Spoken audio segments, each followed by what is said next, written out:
Hello, in this video I'm gonna show you how you can pair your Urbanista earbuds with your Windows PC.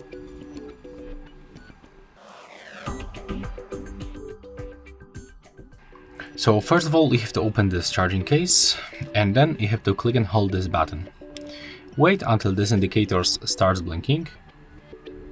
As you can see right now they are blinking, so it means that we are in the pairing mode.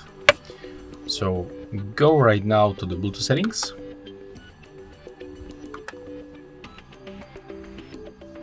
Go on the left side, click to add device, select Bluetooth, and now select your Urbanista Seoul speaker. Click connect, and as you can see, that's all for this video. Hope you like it.